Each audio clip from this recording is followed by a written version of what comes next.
Bonjour, notre intervention aujourd'hui intitulée Quelle est la différence entre convaincre et persuader? Convaincre et persuader sont deux verbes souvent opposés en rhétorique et en philosophie. On parle de la distinction entre conviction et persuasion ou de la dichotomie conviction-persuasion.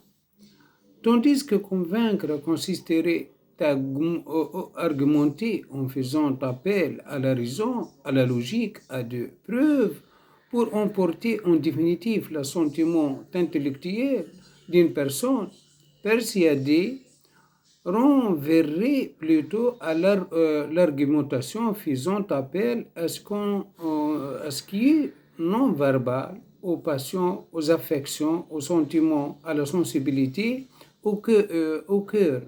Convaincre consisterait à s'adresser à l'intelligence d'une personne pour lui faire voir la vérité d'une proposition.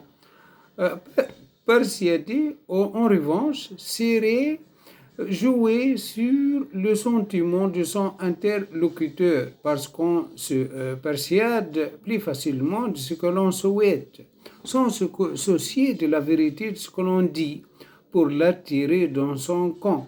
Dans cette perspective, la rhétorique, c'est-à-dire l'ensemble des techniques oratoires qui constituent l'art d'être éloquent, serait du côté de la persuasion. La persuasion serait ainsi voisine de la séduction. Les propositions doivent exercer un attrait physique sur l'autre. Claudel disait ainsi que persuader, c'est l'art d'éveiller dans le cœur une complaisance secrète. Dans son conversation sur Jean Racine. Dans cette perspective, la persuasion agit comme une prise de possession de l'autre, alors que la conviction serait d'une certaine manière plus éthique. On soupçonne toujours en effet une volonté de tromperie au fond de l'effort de persuasion, ce que ne se trouve pas dans la conviction. Cependant, il faut rappeler que dans la langue française de tous les jours, persuader et convaincre sont parfois synonymes.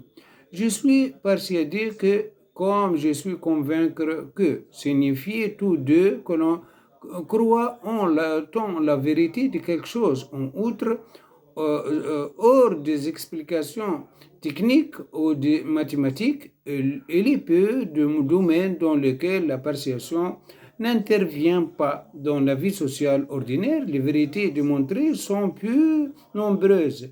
Si j'argumente par exemple que la logique en faveur de la redistribution à l'aide des statistiques parce que j'estime que sans elle, on ne peut parvenir à l'égalité de conditions, les mécanismes du marché étant défaillants.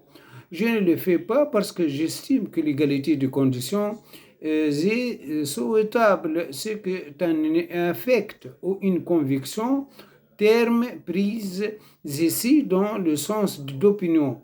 Si j'essaie de convaincre mon enfant d'étudier pour faire cette grande école, en arguant que les élèves de cette école sont de toute évidence mieux payés que la majorité de la population et qu'ils bénéficient d'une plus grande reconnaissance sociale. Je ne le fais que parce que je crois que c'est une vie plus enviable qu'un autre. Comme le dit Pascal, nous sommes automates autant qu'esprit. Nous ne recevons ou émettons les arguments que selon nos habitudes de pensée, notre idéologie, notre culture, ce que le philosophe nomme la coutume. La coutume fait nos preuves les plus fortes et les plus crues. Elle incline l'automate qui entraîne l'esprit sans qu'il y pense. Certains auteurs, comme Rousseau, pensent même que la raison seule est une opérante. C'est la volonté d'un individu, il faut des passions pour le faire agir. Il est aisé de convaincre un enfant que ce qu'on lui veut enseigner est utile, mais ce n'est rien de le convaincre si l'on essaie de le persuader en vain. La tranquille raison nous fait approuver ou blâmer. Il n'y a que la passion que nous fasse agir. Comment se passionner pour des intérêts qu'on n'a point encore? Je cite Émile de l'éducation, livre 3e de Jean-Jacques Rousseau. Au reste, des arguments qui peuvent me paraître logiques à moi peuvent paraître fallacieux à d'autres, parce que mes inférences sont erronées ou parce que je mets certaines données. Mes raisons me paraissent objectives, mais elles peuvent être affectées par des erreurs que je ne saisis pas.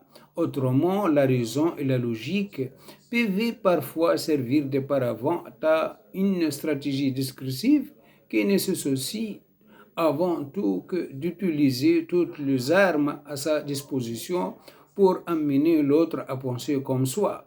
En fait, semblant d'employer un discours logique alors que l'on sait que l'on omet certaines choses que nous arrangeons pas. Enfin, les individus peuvent se servir de dichotomie, conviction, persuasion pour sacher dans le domaine de la conviction le discours que leur paraissait conforme aux normes d'une argumentation éthique et dans le domaine de la persuasion qui paraissait s'en éloigner.